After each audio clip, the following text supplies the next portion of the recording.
एक बार उन लोगों का भी इंट्रोडक्शन सभी लोगों के साथ हो जाए।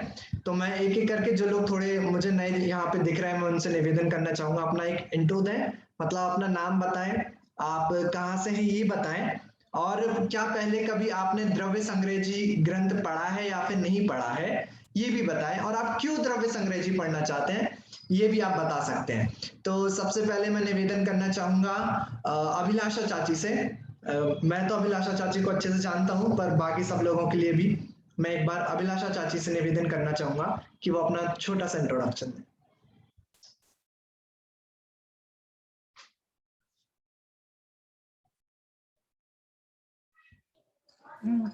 जय जिनेंद्र, आवाज आ रही है? जी जी जी बोलिए। जय जिनेंद्र भैया, आवाज आ रही? हाँ आ रही है। मेरा नाम अभिलाषा जैन, करेली। मेरा नाम अभिलाषा जैन और मैं करेली से हूँ। हाँ। और मैंने वैसे बहुत समय पहले थोड़ा बहुत पढ़ा था द्रव्य संग्रह, इसलिए कहते हैं ना कि घोड़ा क्यों अड़ा, है ना, पान क्यों सड़ा। उसको दोहराया नहीं, इसलिए सोचा कि चलो फिर से पढ़ लिया जाए। चलिए बहुत अच्छा बहुत अच्छा। अच्छा, आप लोग अभिलाषा चाची को नहीं जानते होंगे, लेकिन अभिलाषा चाची मतलब एक मेरी क्लास की, जब मैं करेली में क्लास लेता हूँ तो स्टार स्टूडेंट है। मतलब न्याय मंदिर जी हम लोगों ने पढ़ा था, न्याय मंदिर जी के 2 द्वार हम लोग के कंप्लीट हो चुके हैं। फर्स्ट द्वार में भी अभिलाषा चाची ने टॉप किया था विद 29 मार्क्स आउट ऑफ 30, और दूसरे द्वार में भी अभिलाषा चाची ने टॉप किया था विद 30 मार्क्स आउट ऑफ 30। तो मतलब जो लोग भी अभी तक ये सोच रहे थे कि वो आसानी से क्लास में टॉप कर लेंगे, तो उन लोगों के लिए टफ कंपटीशन आ चुका है अभिलाषा चाची। ठीक है, तो ये थी अभिलाषा चाची करेली से। नेक्स्ट मैं निवेदन करना चाहूंगा जागृति जैन जी से कि वो भी अपना छोटा सा इंट्रोडक्शन सभी लोगों के लिए दें। जय जिनेंद्र। जय जिनेंद्र। गाजियाबाद से हूँ मैं, और मंगलायतन से जो विद्यापीठ में पंडित जी साहब की तरफ से शास्त्री संचालित हो रहा है, तो वो उसमें अभी हम कर रहे हैं। उसमें भी मतलब द्रव्य संग्रह भी द्रव्य संग्रह जी आएंगे, बट अभी तक आए नहीं है। तो जब ये फिर मौका मिला, हमने कहा तत्व को समझने का छोड़ना नहीं चाहिए। अच्छा, बहुत अच्छा, बहुत अच्छी आपकी भावना है। अगला मैं निवेदन करना चाहूंगा मीनल आंटी जी से। अनम्यूट कर लीजिए अपना। जय जिनेंद्र भैया जी। जय जिनेंद्र। मैं कोल्हापुर से मीनल अरविंद जैन, और मैंने 4-5 साल पहले लघु द्रव्य संग्रह पढ़ा है, ऐसा मुझे ध्यान आ रहा है। छोटी सी कृति है। हाँ। और बृहद बाला बड़ा भी थोड़ा सा शुरुआत में कुछ शास्त्री जी से सुना, पढ़ा था, और अब आपसे पढ़ रहे हैं। और कल एक्चुअल भैया मैं आपका सुन रही थी, ऐसे जब कर रही थी बाजू में बैठ के, तो मुझे जो आपकी शैली बताने का ढंग, वो मुझे इतना ज्यादा प्रभावित किया। मैंने जब करते में इशारा किया कि मुझे अटेंड करना है।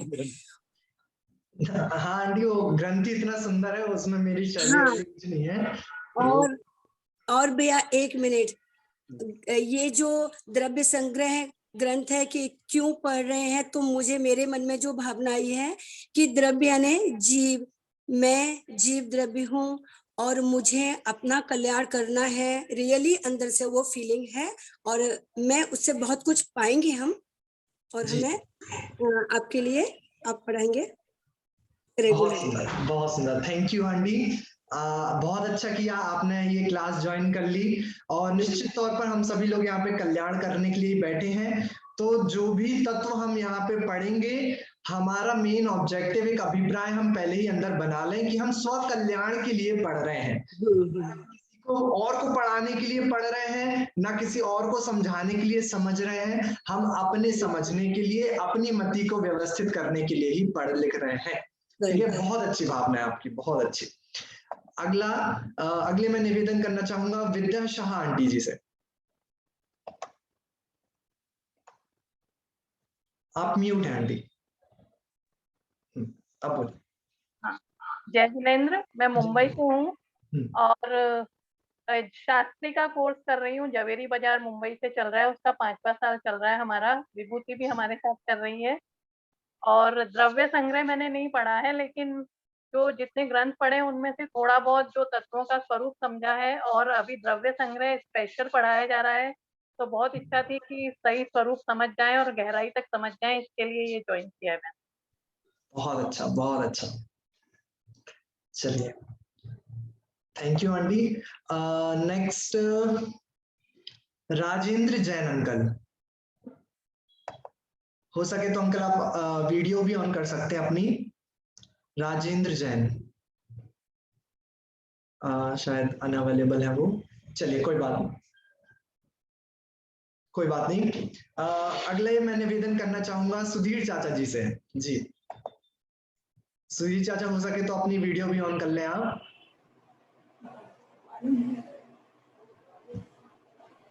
हो गई? हाँ, हो गई, हो गई, बोलिए। आवाज आ रही है? आ रही, आ रही। सभी को जय जिनेंद्र। मेरा नाम सुधीर जैन है, करेली मध्य प्रदेश से हूँ। और बृहद द्रव्य संग्रह कुछ वर्ष पहले 1-2 क्लास मैंने सुनी थी, और अभी ज्वाइन करने का ये है कि जहाँ तत्व की बात हो, आत्मा की चर्चा हो और निज कल्याण की बात हो, तो सुनने की ललक स्वयं जाग जाती है। मैं अपना सब काम धाम छोड़ के आपके मुख से जिन वाणी का आनंद लेना चाहता हूँ। बहुत अच्छा, बहुत अच्छा। ये सुधीर चाचा हैं, ये भी करेली के हैं और नियमित तौर पर स्वाध्याय करते हैं। बहुत ही अच्छा पार्टिसिपेशन इनका मंदिर में रहता है, हमेशा हर कार्य में, विधान में, पूजन में, भक्ति में। बहुत ही अच्छे जीव हैं ये सुधीर चाचा जी हैं। ओके, अगले मैं निवेदन करना चाहूंगा अनीता जैन जी से। अगर वो सुन पा रही हो तो अपने आप को अनम्यूट करें। अनीता जैन जी। चलिए, कोई बात नहीं। अच्छा, ये अगले जो जैन करके इनका नाम आ रहा है, जैन, यदि वो सुन पा रहे तो अनम्यूट करें।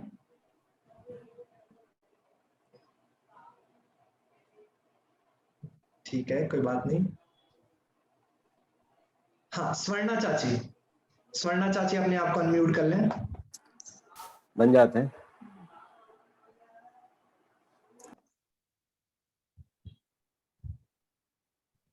हाँ,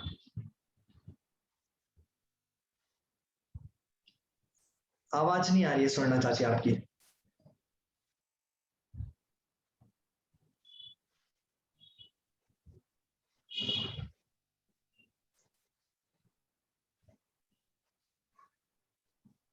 अभी भी नहीं आ रही है।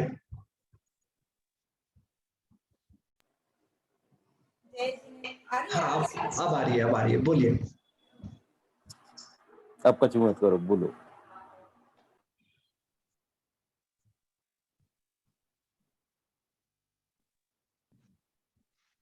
हेलो। हाँ, आप बोलिए, बोलिए, बोलिए, बोलिए, बोलिए। बोलो तो।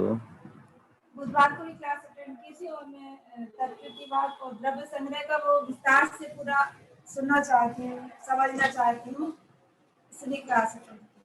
बहुत अच्छा, बहुत अच्छा। ये स्वर्णा चाची हैं, ये जो अभी सुधीर चाचा पिछले आपको देखे थे, उनकी धर्म पत्नी है, और ये भी बहुत ही अच्छी स्वाध्यायी जीव हैं।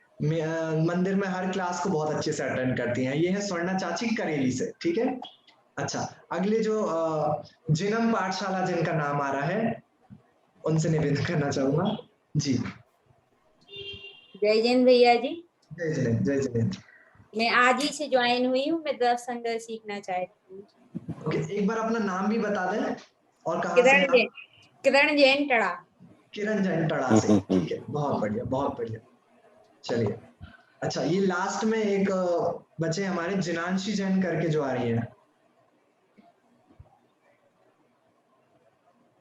अगर वो सुन पा रहे हो तो। चलिए, कोई बात नहीं, ठीक है। तो ये अब हमारे टोटल जो अभी स्टूडेंट हैं जो हमारे साथ जुड़े हुए हैं, ये सारे हमारे एक क्लास है, और हम सभी एक साथ बैठ के यहाँ पे स्वाध्याय करने वाले हैं कुछ टाइम तक। और आप सभी को पता है हम द्रव्य संग्रह जी महान एक ग्रंथ है जो नेमिचंद्र सिद्धांति देव आचार्य ने लिखा है, उसका हम सभी लोग यहाँ पर स्वाध्याय करने वाले हैं। ठीक है, तो आप लोगों को पता है कि हमारी एक क्लास हो चुकी है, मैंने आप लोगों को लिंक भी भेजी थी यूट्यूब की, अगर किसी ने रिकॉर्डेड क्लास ना देखी हो तो मैं करता ऐसा हूं कि हमारी हर क्लास के बाद जो भी हमने पढ़ा था हम उसको वो पहले रिवाइज करते हैं, उसके बाद फिर हम आगे बढ़ते हैं। ठीक है, तो नए स्टूडेंट्स को आज ये थोड़ी खैरियत है कि वो उनको आंसर्स नहीं देने पड़ेंगे, लेकिन जो पुराने स्टूडेंट्स हैं, एक क्लास पुराने, उन लोगों को जरूर आंसर्स देने हैं ताकि जो नए स्टूडेंट्स हैं उनका भी रिवीजन हो जाए। ठीक है ना, तो उसके बाद ही फिर अपन मंगलाचरण वगैरह चालू करेंगे। एक बार रिवाइज कर लेते हैं पहले। ठीक है, तो सबसे पहले हमने क्या पढ़ा था? सबसे पहले हमने देखा था कि जो रचनाकार आचार्य हैं, कौन है रचनाकार आचार्य? हाँ, कोई भी बता दीजिए एक बार अनम्यूट होके। आचार्य नेमिचंद्र देव। हाँ, नेमिचंद्र सिद्धांति देव। ठीक है ना, दिशा जी ने उत्तर दिया नेमिचंद्र सिद्धांति देव। हमने देखा था कि दो नेमिचंद्र आचार्य आते हैं जो बहुत प्रसिद्ध है, और उन दोनों में अंतर क्या क्या है, उनकी रचनाओं में कौन कौन सा अंतर है, ये कोई एक व्यक्ति बता दे पुराने स्टूडेंट्स में से। ठीक है, विभूति जी बता सकती हैं, दिशा जी बता सकती हैं। हाथ आप लोग हाथ दिखाएंगे तो मुझे दिखाई दे जाएगा यहाँ से। हाँ, वर्षा आंटी बताइए, वर्षा आंटी। हाँ, नेमिचंद्र सिद्धांत देव ये तो हमारे मुनि महाराज हैं, मुनि है।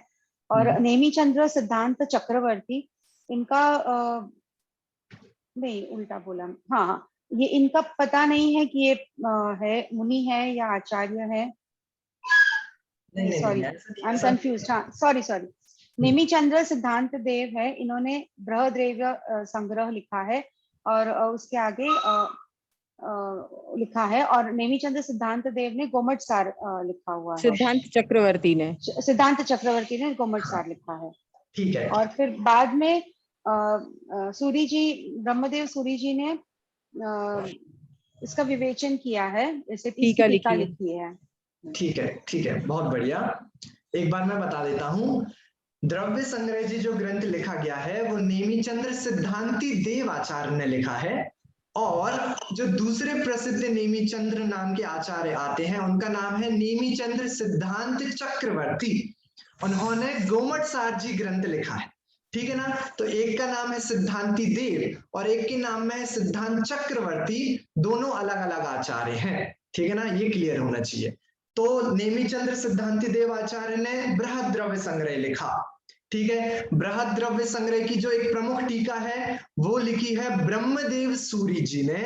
इनके बारे में कंफर्म नहीं है कि ये मुनि है कि विद्वान है। ठीक है ना, नेमिचंद्र आचार्य के बारे में कोई शंका नहीं है, वो तो मुनि ही है, लेकिन उनके जो टीकाकार है ब्रह्मदेव सूरी, उनके बारे में शंका है कि वो विद्वान है कि मुनि है। उन्होंने इस बृहद्रव्य संग्रह ग्रंथ की बहुत ही सुंदर टीका लिखी है। ठीक है ना, तो ये तो था एक पहला प्रश्न। दूसरा प्रश्न ये है कि ये जो बृहद्रव्य संग्रह ग्रंथ लिखा गया है इसके बारे में एक छोटा सा इंट्रोडक्शन खुद ब्रह्मदेव सूरी जी ने अपने टीका के प्रारंभ में लिखा है। उसमें उन्होंने 2-3 बात बताई थी। एक तो किसके निमित्त से लिखा गया है, दूसरा ये बताया था कौन से नगर में लिखा गया है, और एक और चीज कौन से तीर्थंकर के चैत्यालय में बैठकर उन्होंने लिखा था। तो ये तीनों बात कौन कौन बता सकता है पुराने स्टूडेंट्स में से? हाथ खड़े कर दे। ओके, दिशा, विभूति जी बता सकती हैं। हम माया आंटी आप बताइए। अनम्यूट करिए पहले अपने आप को।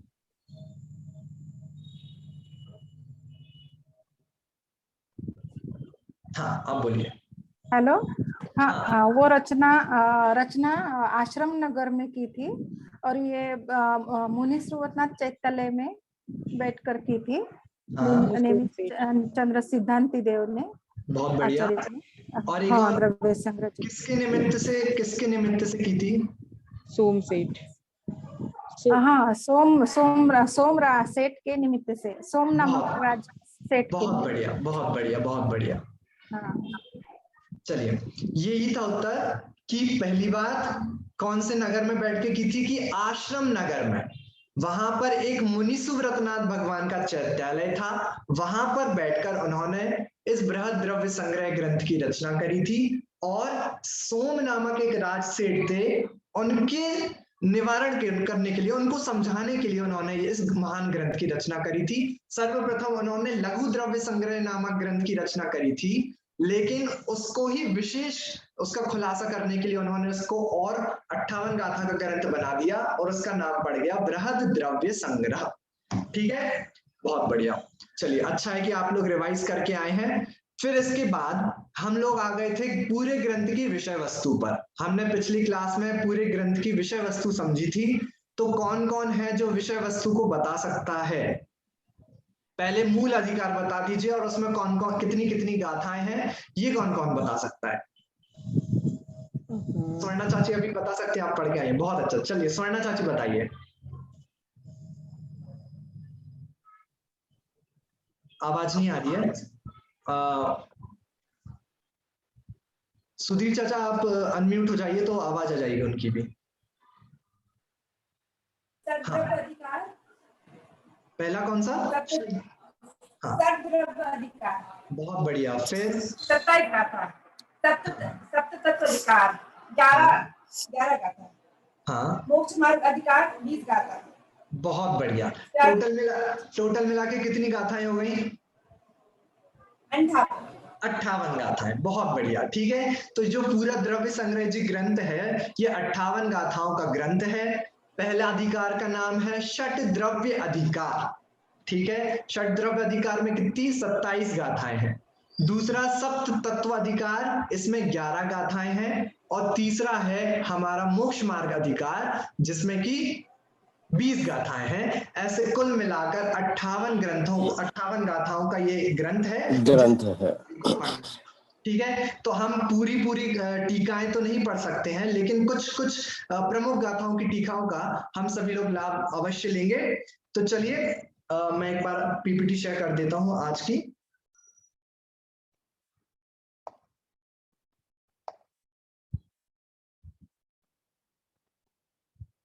सभी लोगों को विजिबल है पीपीटी?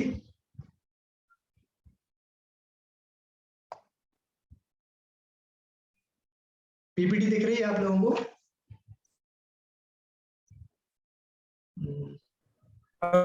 दिख रही है।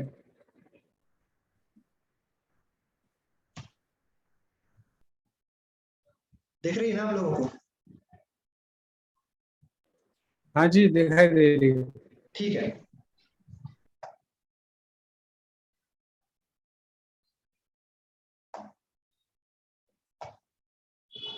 हाँ, ये स्वाध्याय के वक्त ध्यान रखने योग्य 3 बिंदु हमने पहली कक्षा में भी देखे थे। आज एक और बार, थोड़े नए लोग भी हैं तो पुनः इनको रिपीट कर लेते हैं। हमेशा स्वाध्याय करते वक्त ये 3 चीज हम हमेशा ध्यान रखें। क्योंकि ये मैं क्यों बोल रहा हूँ, इस पे बार बार हम इतना वेटेज क्यों दे रहे हैं? ये इसलिए दे रहे हैं क्योंकि देखिए, हम आए हैं यहाँ पे धर्म कमाने के लिए, ज्ञान का अर्जन करने के लिए, है ना, तत्वों को समझने के लिए। और उल्टे यदि हम अज्ञान का निवारण करने आए हों और यहाँ से ज्ञानावरण कर्म और भी बांध के ले जाएं, तो ये तो बिल्कुल हमारा उल्टा ही काम हो जाएगा। ठीक है ना? तो उससे बचने के लिए मैं आप लोगों को ये 3 बिंदु बारंबार बता रहा हूं। पहला ये, हमेशा साफ वस्त्र पहनकर स्वाध्याय करें, है ना। दूसरा, साफ जगह पर बैठकर स्वाध्याय करें। अपने घर में एक जगह को फिक्स कर लें, नियत कर लें, जहां पर बैठकर आप स्वाध्याय कर सकते हो। और तीसरा और सबसे इंपॉर्टेंट, साफ मन रखकर स्वाध्याय करें। मतलब अपने अभिप्राय को सही रखें कि हम स्वाध्याय क्यों करने बैठे। ठीक है, तो ये 3 बिंदु हैं हमेशा हमें स्वाध्याय करने के वक्त ध्यान रखने चाहिए। चलिए, अब हम अपने मेन क्लास को रिवीजन के बाद अब अपन स्टार्ट कर रहे हैं। तो चलिए सभी लोग हाथ जोड़ लेते हैं और मंगलाचरण कर प्रारंभ करते हैं। ळमो अरिहन्ताणं ळमो सिद्धाणं ळमो आयरियाणं ळमो वज्रायाणं ळमो लोय सवसागूढम्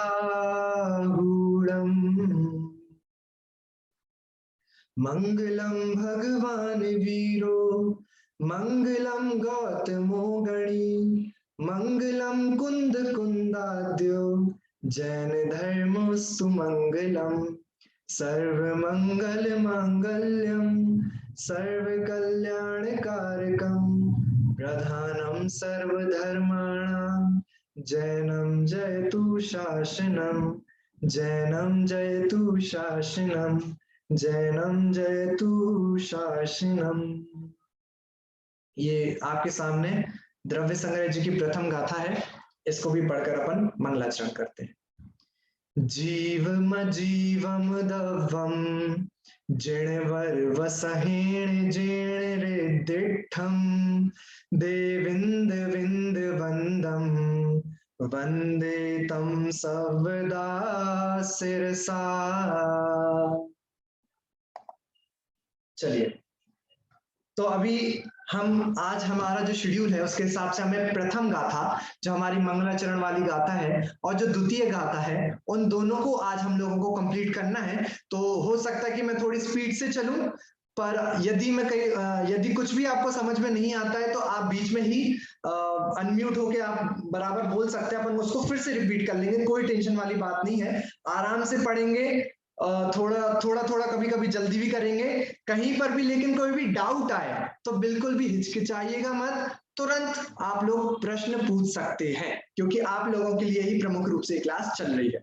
ठीक है, तो देखिए हमारा प्रथम अधिकार जो था वह था 6 द्रव्य अधिकार। उसमें टोटल कितनी 27 गाथाएं हैं। उन 27 गाथाओं का विभाजन भी कल हमने देखा था। टोटल 27 गाथाओं का विभाजन हम 3 रूप से कर सकते हैं। सर्वप्रथम आचार्य देव जीव द्रव्य का वर्णन करेंगे, ठीक है, जिसमें पहले से लेके 14 गाथा तक वो जीव द्रव्य का वर्णन करेंगे। दूसरा विभाजन हमने किया कि उन 27 गाथाओं में दूसरा अजीव द्रव्यों का वर्णन चलेगा। जीव के अलावा 5 जो द्रव्य बचे वो सारे अजीव हैं, तो अजीव द्रव्यों का वर्णन चलेगा 15 से लेकर 22 गाथा तक। और तीसरा जो विभाजन लास्ट में है वह है पंचास्तिकाय का वर्णन, 23 गाथा से 27 गाथा तक उसका विवेचन यहाँ पर आचार्य देव करेंगे। तो ऐसा थोड़ा सेटअप आचार्य देवों ने विभाजन करके इस पहले अधिकार में किया है और इसी सिस्टमैटिक रूप से हम भी पढ़ेंगे, क्योंकि यदि सिस्टमैटिक और विभाजन करके आप इन चीजों को नहीं पढ़ेंगे तो आप बहुत जल्दी चीजों को भूलने लगेंगे। इसलिए हमने बीच बीच में जैसे ही अपने अंतर अधिकार खत्म होंगे, हमारे बहुत सारे क्विजेस होंगे, हम एक छोटा सा हो सकता है टेस्ट भी रख लें आप लोगों का, कुछ भी हो सकता है। ठीक है, तो जैसे ही क्लास खत्म हो रिवाइज करते रहिए, बिल्कुल तभी याद रहेगा, वरना सब कुछ अपन के दिमाग से साफ हो जाएगा। ठीक है, तो आप सभी लोग तैयार हैं क्या? हम प्रथम गाथा में प्रवेश कर सकते हैं क्या? हाँ या ना में थोड़ा सर हिला दीजिए, मैं देख लूंगा। हाँ ठीक है, तो अपन पहली गाथा पे प्रवेश एकदम अंदर घुस जाते हैं। चलिए, प्रथम जीव द्रव्य के वर्णन में 1 से लेकर 14 गाथा में प्रथम मंगलाचरण वाली जो गाथा है उसका यहाँ पर अपन लोग स्वाध्याय प्रारंभ करते हैं। एक बार फिर से मैं चाहता हूं कि जो मंगलाचरण वाली गाथा है हम एक और बार उसका पाठ करें, उसके बाद अपन इसके एक्सप्लेनेशन पे चलेंगे। चलिए हाथ जोड़ लीजिए।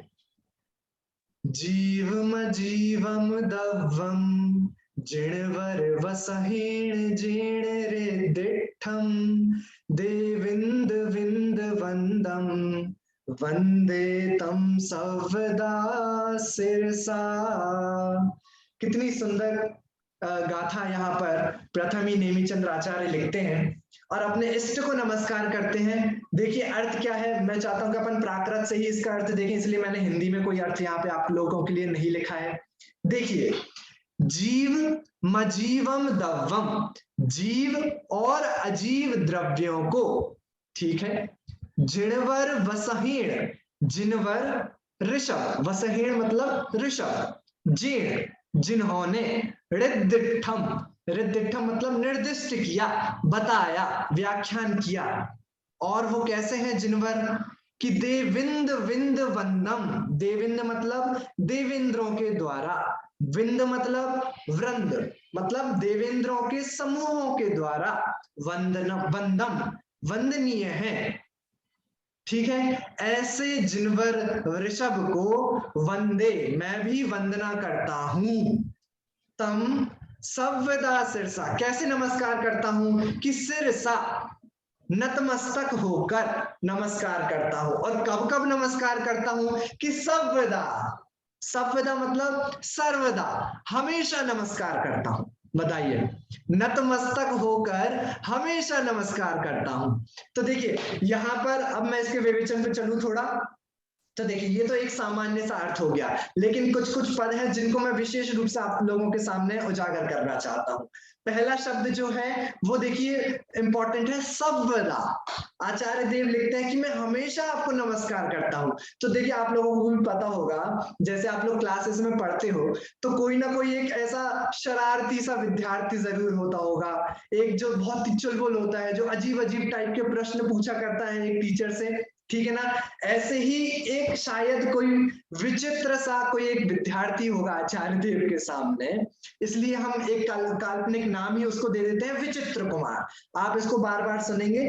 विचित्र कुमार को प्रश्न हुआ, नेमिचंद्र आचार्य आप पहली गाथा में कहते हो कि हम सर्वदा सिरसा, हम आपको सर्वदा नमस्कार करेंगे जिनवर, है ना, क्योंकि आपने जीव और अजीव द्रव्यों का विवेचन किया है। तो आचार्य देव जब आप आहार करते होगे तब आप नमस्कार कैसे करते होगे, या फिर जब आप निद्रा लेते होगे, भले ही आप छोटी सी निद्रा लेते हो आचार्य देव, लेकिन निद्रा तो लेते हो, और जब निद्रा लेते हो तब नमस्कार कैसे करते हो, आप जब गमन करते हो तब कैसे नमस्कार करते हो, आप जब विहार करते हो तब कैसे नमस्कार करते हो।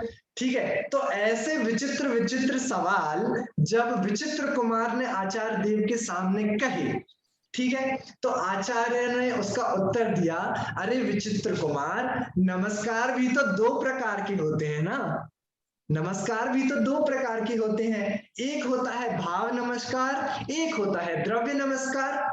ठीक है, भाव नमस्कार का स्वरूप क्या कि भाई स्वशुद्धात्मा की आराधना यदि जीव करता है वही तो भाव नमस्कार है। जिनवर भगवान, जिस प्रकार आपने स्वशुद्धात्मा की आराधना करी है, उसी प्रकार मैं नेमिचंद्र भी स्वशुद्धात्मा की आराधना कर रहा हूं। क्या इससे बड़ा भी कोई नमस्कार हो सकता है क्या? कि नहीं हो सकता। और इसी को भाव नमस्कार कहा जाता है। तो विचित्र कुमार, देखिए स्टूडेंट भले ही कितना भी शरारती हो, लेकिन टीचर उसकी नस नस से वाकिफ होता है, टीचर के पास हर उत्तर रहता है, उनको पता है कि भाई विद्यार्थी किस प्रकार के उल्टे सीधे सवाल पूछ सकते हैं, इसलिए कितना अच्छा जवाब। और ये जो मैंने विषय उठाया ये स्वयं ब्रह्मदेव सूरी जी ने अपनी टीका में भी उठाया है। उन्होंने भी भाव नमस्कार और द्रव्य नमस्कार का बहुत ही अच्छा स्वरूप का वर्णन अपनी प्रथम गाथा की टीका में किया। वो भी लिखते हैं कि भाई भाव नमस्कार तो स्वशुद्धात्मा आराधना वाला होता है और द्रव्य नमस्कार वचन व काय के द्वारा होता है। हाँ, ऐसा हो सकता है कि जब आचार्य विहार कर रहे हो तब वो द्रव्य नमस्कार ना कर पा रहे हो, लेकिन भाव नमस्कार तो कर ही रहे हैं ना, इसलिए सव्वदा सिरसा। समझ आया? कितना कितना खूबसूरत एक शब्द उन्होंने गाथा में डाला कि सव्वदा, हमेशा नमस्कार करता हूं, ऐसी मेरी भावना है। बहुत ही सुंदर ये शब्द एक सव्वदा, इसका हमने थोड़ा सा भाव समझा। नमस्कार के भी दोनों भाव नमस्कार और द्रव्य नमस्कार का स्वरूप आप लोगों को ख्याल में है ही, ये मैंने थोड़ा सा विषय उठाया। अगला मैं एक टॉपिक ये लेना चाहता हूं कि देखिए टॉपिक का एक पद आया, देविंद विंद वंदम। देविंद मतलब देवेंद्र, विंद मतलब वृंद मतलब समूह, कि देवेंद्रों का समूह, उनके द्वारा वंदनीय ऐसे जिनवर भगवान। ठीक है ना, तो देविंद विंद वंदम। अच्छा, पता नहीं मुझे ही ये प्रश्न उठता है कि आप लोगों के लिए भी ये प्रश्न शायद उठना चाहिए था, या फिर अभी तक मेरे पास ये प्रश्न किसी को अनम्यूट होके पूछ लेना चाहिए था कि भैया एक बात बताओ, इतनी मतलब ठीक है आप जिनवर भगवान की इतनी महिमा गाओ, चलेगा हमें, आप उनके लक्षण बताओ, आप उनके विशेषण बताओ, हमें बहुत चलेगा, लेकिन आप ये बार बार ऐसा कह के क्यों बोलते हो कि जो देवेंद्रों के द्वारा वंदनीय है, जो देवेंद्रों के समूह के द्वारा वंदनीय है, ऐसे जिनवर भगवान। भाई हम तो जयमालाओं में ऐसा पढ़ते हैं कि अंत में बिलखी 6 मास कहे हम कैसे उनको देव।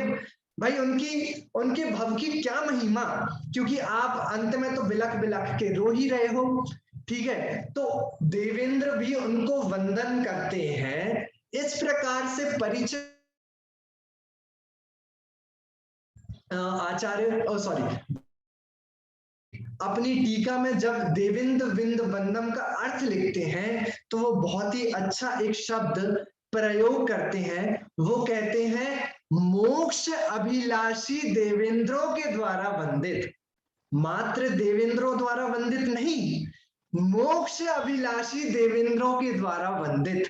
ऐसा मोक्ष अभिलाषी शब्द डालकर आचार्य देव कहना चाहते हैं कि देखिए उन मोक्ष के अभिलाषी देवेंद्रों के द्वारा, जो बहुत ही सौम्य देव हैं, जिनके अंतर में भले ही बाहर में उनको इतने भोगों की प्राप्ति चल रही हो, लेकिन अंदर में जिनको अभोगी स्वतत्व की महिमा जागृत है, ऐसे मोक्ष अभिलाषी देव भी जिनकी महिमा का गुणगान करते थकते नहीं हैं, ऐसे जिनेंद्र भगवान मैं आपको सर्वदा सिरसा हमेशा सिर नमाकर आपको नमस्कार करता हूं।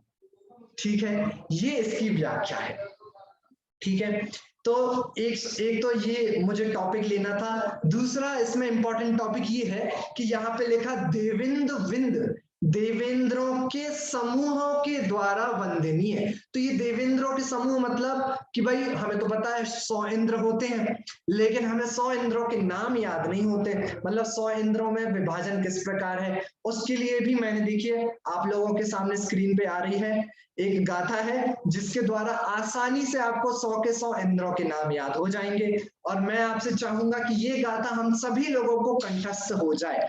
बहुत सरल गाथा है, आप सभी को आराम से याद हो जाएगी। ठीक है, एक बार अपन सभी लोग पढ़ते हैं, फिर यदि किसी को याद हो तो जरूर आप लोग हाथ खड़े करें, मैं आप लोगों से भी पूछूंगा। ठीक है, भवणालय चालीसा विंतर देवाण होंति 32 कप्पामर 24 चंदो सूरो णरो तिरियो। अर्थ बहुत ही सिंपल है। भवणालय 40, भवणालय मतलब भवनवासी, 40 भवनवासी देव होते हैं, उनके 40 इंद्र होते हैं। सिंपल। विंतर देवाण होंति 32, विंतर मतलब व्यंतर, देवाण मतलब देव, व्यंतर देव के होते हैं 32 इंद्र। भवनवासी देवों के 40 इंद्र, व्यंतर देवों के 32 इंद्र। कप्पामर 24, कप्पामर मतलब कल्पवासी देव, अमर मतलब देव, कल्पवासी देवों के 24 इंद्र हुआ करते हैं। समझ आ रहा है सभी को? भवनवासी देवों के 40 इंद्र, व्यंतर देवों के कितने? 32 इंद्र। कप्पामर मतलब कल्पवासी देवों के 24 इंद्र। फिर अंत में क्या? चंदो सूरो, चंदो मतलब चंद्रमा, सूरो मतलब सूर्य। ये कौन से देव हैं?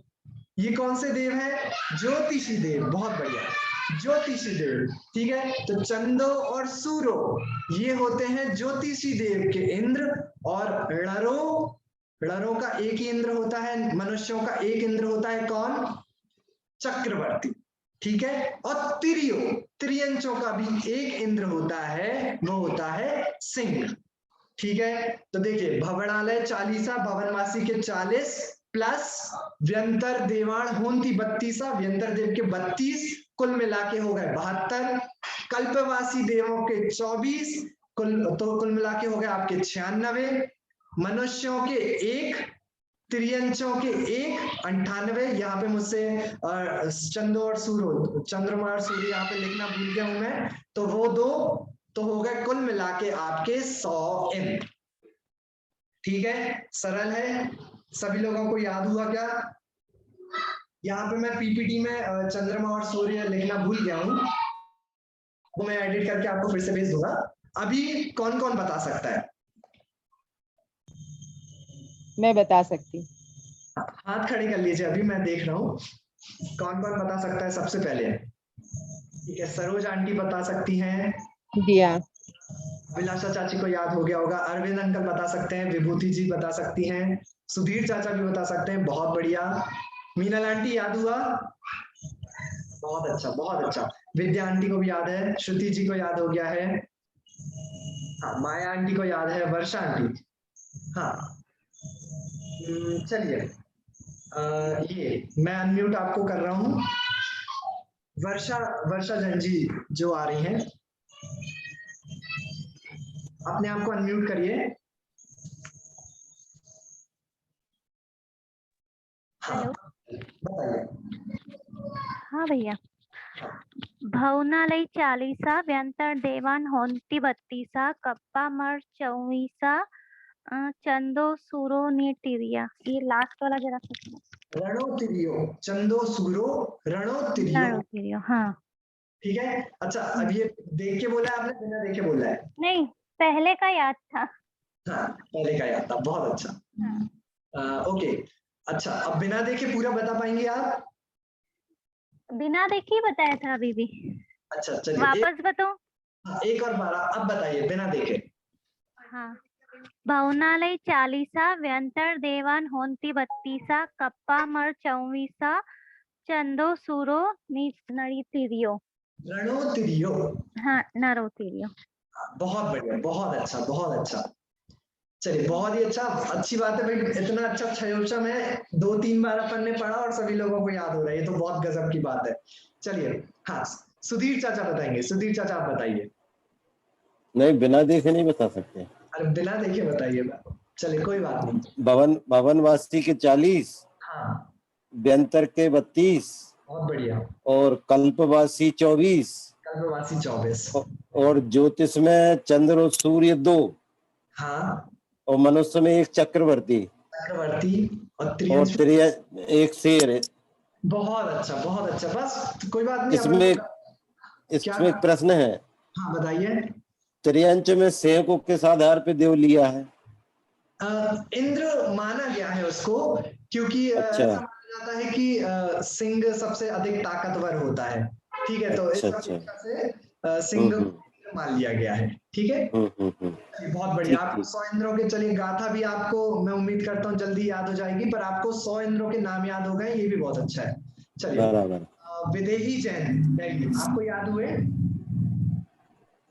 जी। फिर आप सिर्फ टेक्स्ट बताएंगे। क्या गाथा बताएंगे आप? गाथा याद हो गई आपको, या फिर आप सिर्फ 100 डिजिट, मतलब 100 इंद्र हैं, वो बताएंगे? दोनों याद हो गए। चलिए, तो दोनों बताइए। भवनालय 40 व्यंतर देवान होंती 32 कप्पा मर 24 चंदो सूरो नरो तिरियो। व्यंतरवासी देव हैं वो उनके 40 इंद्र, जो व्यंतरवासी देव है उनके 32 इंद्र, जो कल्पवासी हैं उनके 24 इंद्र, और ज्योतिषी देव में सूर्य चंद्रमा, और मनुष्य में 1 चक्रवर्ती और तिर्यंच में 1 सिंह। ये 100 इंद्र है। बहुत अच्छा, बहुत अच्छा। तो एक जन से और मैं पूछूंगा। चलिए, मीना आंटी आप ही बता दीजिए।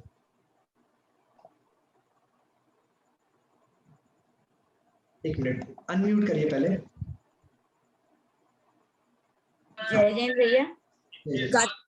भवनवासी 40, भवनवासी 40 इंद्र, व्यंतर देव 32, कल्पवासी 24, और ज्योतिषी देव 2, और मनुष्य 1, और चक्रवर्ती मनुष्य 1 चक्रवर्ती, और त्रियंच 1 सिंह।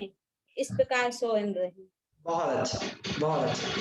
चलिए, तो मैं उम्मीद करता हूँ कि सभी लोगों को ये 100 के 100 इंद्रों के नाम अच्छे से याद हो गए होंगे।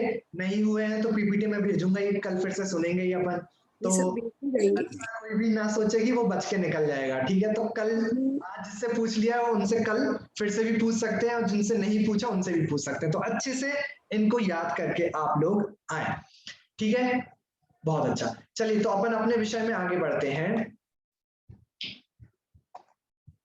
हाँ, अच्छा, विचित्र कुमार जी को एक नया प्रश्न उपस्थित हुआ है, बहुत ही बेसिक सा प्रश्न है और मैं चाहूंगा कि आप लोग ही उसका उत्तर दे दें क्योंकि बिल्कुल बाल बोध लेवल का उनको प्रश्न उपस्थित हुआ है।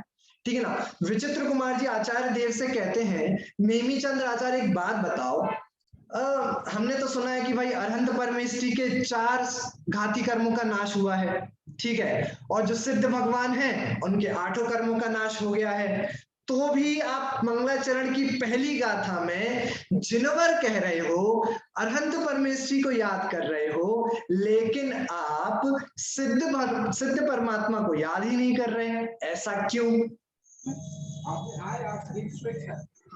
कोई भी हाथ खड़े करके जो भी उत्तर देना चाहता है हाथ खड़े करके उत्तर दे। प्रश्न सभी को समझ में आया विचित्र कुमार जी का? विचित्र कुमार जी कह रहे हैं, आचार्य देव आपने जिनवर ऋषभ कहकर अरहंत परमेष्ठी को याद कर लिया, जबकि उनको तो सिर्फ 4 घाती कर्मों का नाश हुआ है। सिद्ध भगवान को आप भूल ही गए, जो कि सर्वोच्च, जिनको देह नहीं है और जिनको अव्याभात सुख की प्राप्ति हो चुकी है और अष्टकर्म जिन्होंने नष्ट कर दिए हैं, ऐसे सिद्ध भगवान को आप नमस्कार करने से कैसे भूल गए? अरहंतों को क्यों नमस्कार किया? ऐसा प्रश्न विचित्र कुमार जी ने यहाँ पर आचार्य देव के सामने खड़ा किया। तो बताइए इसका उत्तर क्या हो सकता है? कौन कौन बता सकता है?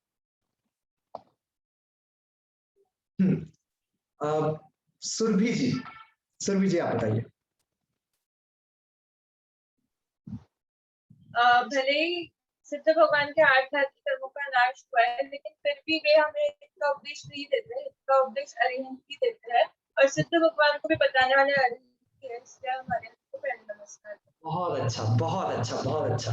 देखिए ये इसका उत्तर कितना सिंपल है। आप लोगों ने बाल बोध में भी कितनी बार पढ़ा है, जब आप णमुकार मंत्र पढ़ते हैं तो हमेशा ऐसा आप णमो अरिहंताणम पहले पढ़ते हो, फिर आप णमो सिद्धाणम पढ़ते हो, तो फिर आपसे टीचर बोलते हैं कि भाई पहले अरहंतों को क्यों नमस्कार किया, सिद्धों को क्यों नहीं किया? तो उनसे आपको क्या उत्तर सुनने को मिलता है? यही उत्तर सुनने को मिलता है कि भाई हमारी प्रयोजन की सिद्धि तो अरहंत भगवान करते हैं, सिद्ध परमात्मा नहीं करते।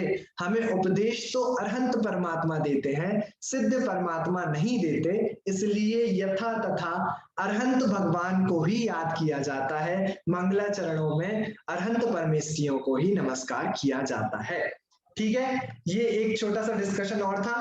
अंत में ये जो मंगलाचरण हमने किया, ये क्यों किया, इसके 4 रीजन आप लोग कहीं पर, मतलब बहुत सारे शास्त्रों में ये स्टार्टिंग में लिया जाता है कि मंगलाचरण क्यों किया। ठीक है, तो ये 4 रीजन आपको बहुत जगह पे पढ़ने को मिलेंगे। इन चारों रीजन को भी आप याद करें तो अच्छा रहेगा।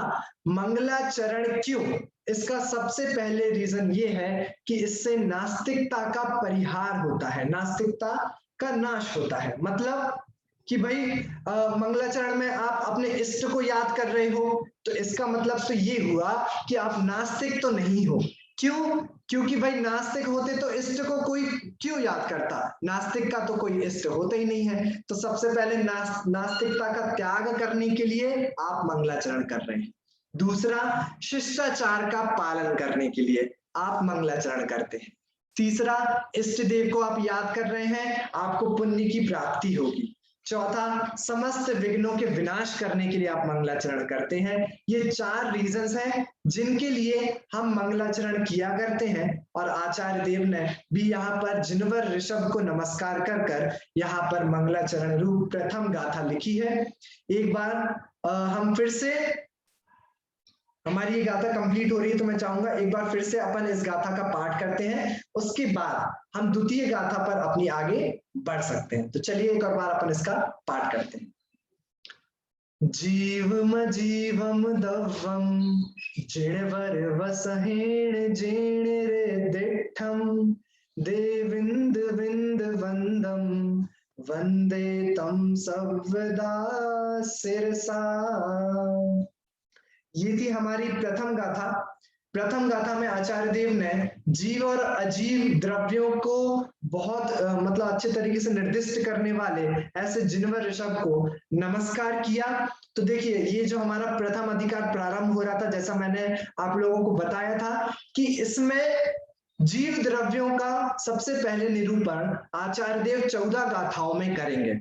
ठीक है, तो पहले दूसरी गाथा में आचार्य 9 अधिकारों को सूचित कर रहे हैं। कितने अधिकारों को? 9 अधिकारों को। आप इनको नव द्वार भी कह सकते हो। एक जीव द्रव्य को आप 9 डिफरेंट एंगल से जानने की कोशिश कर रहे हैं, और 1 से लेकर 14 गाथा तक मात्र अब इन 9 अधिकारों के द्वारा ही आचार्य देव जीव द्रव्य का पूरा वर्णन करने वाले हैं। ठीक है, तो देखिए प्रथम गाथा हो गई मंगलाचरण की। अब मंगलाचरण हो गया तो चलिए द्रव्य संग्रह प्रारंभ हुआ। द्रव्य संग्रह के प्रारंभ में ही सबसे पहला द्रव्य कौन सा? कि जीव द्रव्य। तो चलिए जीव द्रव्य चालू किया। आचार्य ने बोला हम सिर्फ आपको जीव द्रव्य ऐसे ही नहीं बता देंगे, हम आपको 9 तरीके से जीव द्रव्य का पूरा विवेचन करेंगे 9 अधिकारों के द्वारा। तो 1 से लेकर 14 गाथा तक अब इन 9 अधिकारों का ही वर्णन चलेगा। अब वो 9 अधिकार क्या क्या हैं उनको समझने के लिए हमको यह गाथा का पाठ करना पड़ेगा। तो चलिए सभी लोग एक साथ इस दूसरी गाथा का हम सभी लोग पाठ करते हैं। जीवो उव ओगमो अमुत्तिकत्ता सदेह परिमाणो भोता संसारथो सिद्धो सो विस्सो ढगई। ठीक है, तो चलिए 9 अधिकार, वो 9 डिफरेंट पॉइंट्स क्या हैं जिनके द्वारा हम जीव को समझने वाले हैं। तो देखिए गाथा ही अपन अर्थ देख लेते हैं, आप लोगों को बहुत आसानी से समझ में आ जाएगा। देखिए सबसे पहले जीवो जो, अब इसका मतलब जीवों का मतलब जीव नहीं है यहाँ पे, जीवों का मतलब जो जीता है, जीवो। दूसरा ओगमो, उपयोगमयी, दूसरा लक्षण। तीसरा अमुत्ति, अमूर्त। चौथा कत्ता, मतलब कर्ता। पांचवा सदेह परिमाणो, स्वदेह परिमाण, जो स्वदेह में ही परिमाण रूप रहता है ऐसा जीव। 5 पॉइंट्स हो गए। छठवा भोक्ता, भोक्ता मतलब भोगी, भोक्ता, बहुत अच्छा। फिर 7वां संसारथो, संसारस्थ मतलब जो संसार में रहता हो। 8वां सिद्धो, सिद्धो का मतलब क्या यहाँ पे अब सिद्ध भगवान होगा क्या, जो जीव हो, जो सिद्ध रूप हो। फिर उन्होंने पहले संसारथो क्यों कहा, फिर जो संसार स्थित है वो भी कह दिया। सिद्धों का मतलब यहाँ पे सिद्ध रूप जो परमात्मा है वो वाला सिद्ध नहीं, सिद्धो मतलब जिसको सिद्ध किया जा सकता है, जिसका यदि आप ध्यान करने का प्रयास करो तो जो ध्यान का विषय बन सकता है, जो हमारी परिणति में सिद्ध हो सकता है, वैसा जीव तो सिद्ध हो सकता है। सो मतलब वह, विस्सोढ़ गई मतलब विस्सोढ़ गई, विस्रसा उड़ गई मतलब जिसका ऊर्ध्वगमन स्वभाव है। कितने हो गए? 9 अधिकार हो गए। पहला मैं प्राकृत में पहले कहता हूं, जीवो ओगमो अमुत्ति कत्ता सदेह परिमाणो भोक्ता संसारथो सिद्धो विस्सोढ़ गई। ये हो गए आपके 9 के 9 अधिकार। जीव, उपयोगमयी, अमूर्त, कर्ता, स्वदेह परिमाण, भोक्ता, संसारस्थ, सिद्ध और ऊर्ध्वगमन स्वभाव वाला 9 अधिकार। ठीक है, ये देखिए, लो आपके लिए मार्किंग भी कर दी हमने। अब यदि मैं इन मार्किंग्स को हटा दूं एक और बार, चलिए ये देखिए, ये मार्किंग्स मैंने आप लोगों के लिए हटा दी। अब इस गाथा में से मुझे उन 9 के 9 अधिकारों को कौन कौन बता सकता है? चलिए दिशा ने बहुत ही जल्दी हाथ ऊपर कर लिया। दिशा जी आप ही बता दीजिए। चलिए अनम्यूट हो गया। जीवो, अमुक्ति, फोर्थ है कत्ता, मानो। अच्छा आप आगे क्या? 7th है संसारथो, 8th है सिद्धो और 9th है विस्सोढ़ गई। विस्सोढ़ गई। अब इनका मतलब भी बता दीजिए, चलिए हिंदी में बता दीजिए। वो जो पहला आया उसके लिए जीता है, हाँ, वो यानी उपयोगमयी जो है, बहुत अमूर्तिक है, कर्ता यानी करता है, सदेह परिमाणो यानी स्वदेह परिमाण है, अच्छा, भोक्ता है, संसारत्व यानी संसार में स्थित है, सिद्धो जिसे सिद्ध किया जा सकता है, और विश्वसो ढगई यानी कि जो ऊर्ध्वगमन स्वभाव वाला है। बहुत अच्छा, बहुत अच्छा। इन 9 अधिकारों के द्वारा, देखिए इस गाथा में तो आचार्य देव ने मात्र इन 9 अधिकारों की सूचना आपको दे दी कि भैया सुनो, हम जीव द्रव्य को बस आपको ऐसे बता देंगे कि लो भैया ये जीव है, ऐसा नहीं बताने वाले हैं। हम आपको जीव द्रव्य 9 अधिकारों के द्वारा बताने वाले हैं। ऐसी सूचना रूप द्वितीय गाथा हम सभी लोगों ने पढ़ी है। ठीक है, तो आचार्य देव ने एक ही गाथा में 9 के 9 अधिकारों का वर्णन कर दिया। इनका ही विस्तार रूप आगे वाली गाथाओं में आने वाला है। अब मैं एक जन से और पूछ लेता हूं जो 9 के 9 अधिकारों को हम सभी को बताएंगे। चलिए श्रुति जी आप बता दीजिए। हाँ, जीवो जो जीतता है वो ओगमाओ उपयोग स्वभाव वाला है, उपयोगमयी है।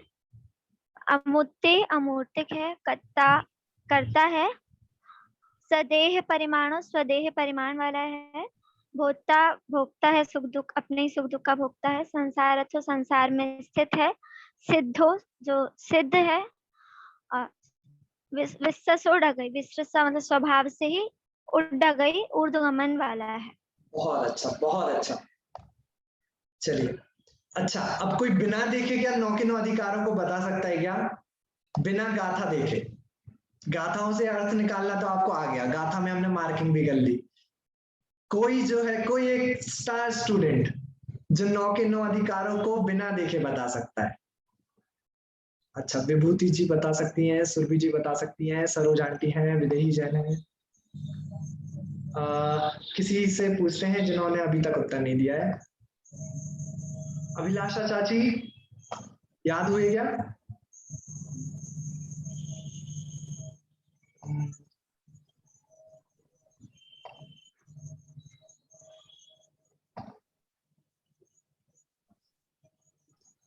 चलिए माया आंटी आप बता दीजिए।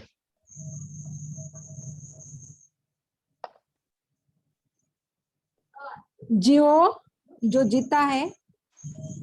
हेलो, हाँ बताइए बताइए। हाँ, जियो जो जीता है, उपयोगमयी, अमूर्ति कर्ता, अमूर्तिक कर्ता, स्वदेह परिमाण, भोक्ता, संसारस्थ, सिद्ध और जिसका ऊर्ध्वगमन स्वभाव है वो।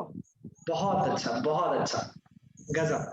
मतलब मुझे ही अभी तक 9 के 9 अच्छे से याद नहीं हुए, आपको हो गए, बहुत अच्छी बात है। अच्छा, और कौन और कौन और कौन?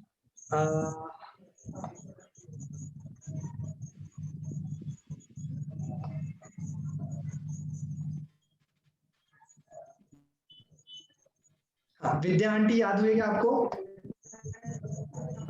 चलिए बताइए।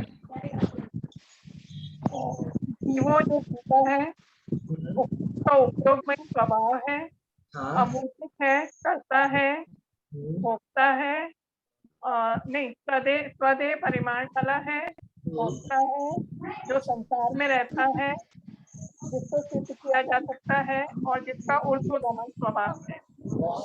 गजब गजब। मतलब भाई क्लास में बहुत ही गजब वाले विद्यार्थी हैं और अच्छी बात है, आप लोगों को बहुत जल्दी जल्दी याद हो रहा है। जिसको यदि याद नहीं हुआ है अब तक, आपके पास कल तक का समय है। कल तक आराम से मैं आपको पीडीएफ भेज ही दूंगा, आराम से अपना समय लीजिए, अच्छे से याद करिए। आज यदि हम देखें हमने क्या क्या पढ़ा, सबसे पहले हमने मंगलाचरण वाली गाथा देखी जिसमें आचार्य ने जिनवर ऋषभ को नमस्कार किया, अपने इष्ट को नमस्कार किया। उसमें 3-4 बिंदु हमने देखे। हमने 100 इंद्र कौन से होते हैं इसकी गाथा देखी, उसको अच्छे से याद भी किया। हमने द्वितीय गाथा को भी हमने आज स्टार्ट कर लिया है, जिसमें आचार्य देव बता रहे हैं कि हम जीव को सामान्यतया नहीं बताएंगे, हम आपको 9 अधिकारों के द्वारा जीव को बताएंगे। और आगे चलने वाली जो 14 गाथाएं आने वाली हैं उनमें इन 9 अधिकारों का, जो अभी आपने पढ़े ना कि कर्ता, भोक्ता, स्वदेव परिमाण, इनका ही बहुत अच्छा विवेचन आगे वाली 14 गाथाओं में आने वाला है, नव अधिकारों का, जिसको हम सभी लोग बहुत ही अच्छे तरीके से पढ़ेंगे। हाँ, हम टीका में इतना विशेष नहीं जा पाएंगे, हमारे पास समय का अभाव है, लेकिन हम जितना भी पढ़ेंगे हम इस तरीके से सिस्टमैटिक पढ़ेंगे कि हम कभी भी द्रव्य संग्रह की गाथाओं को भूलें ना। ठीक है, तो इतनी की गारंटी मैं जरूर आप लोगों को दे सकता हूं कि आप लोग बहुत सिस्टमैटिक तरीके से पढ़ेंगे और आप किसी भी चीज को भूलेंगे नहीं। हाँ, आप लोगों को मेहनत करती रहनी है। हमारी 2 क्लासेस हो चुकी हैं, ये भी आज रात तक YouTube पे अपलोड हो जाएगी।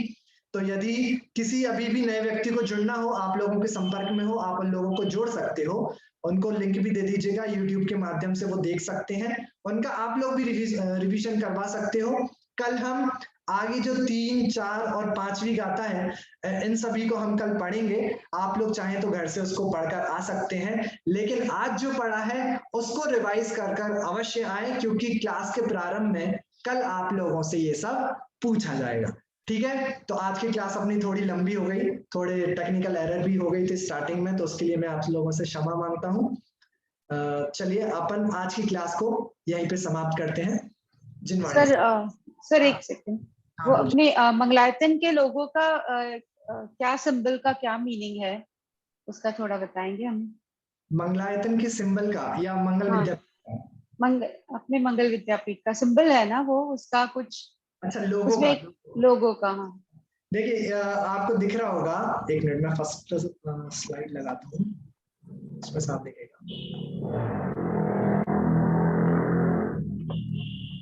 ये मुझे पता तो नहीं है ये लोगो किसने डिजाइन किया, बहुत ही अच्छा डिजाइन किया है। ये देखिए, ये जो साइड में आपको एक द्वार टाइप का दिख रहा है, ये सिंह द्वार है। ये मंगलायतन में जैसे आप मेन गेट से एंट्री लेते होंगे तो ये सबसे पहले सिंह द्वार है, और ये राजस्थानी मतलब आर्किटेक्चर होता है उसके द्वारा निर्मित है। तो ये मंगलायतन को दिखाने के लिए, डिनोट करने के लिए लोगों में साइड में है। और जो दूसरी साइड है वो एक बुक है, तो वो विद्यापीठ को दिखाने के लिए कि भाई एक पाठ्यक्रम रहेगा, एक विद्यालय चल रहा है, तो उन दोनों की जोड़ से मंगल विद्यापीठ ऐसा लोगो, मंगलायतन भी आ गया और एक विद्यापीठ का भी सिंबल हो गया।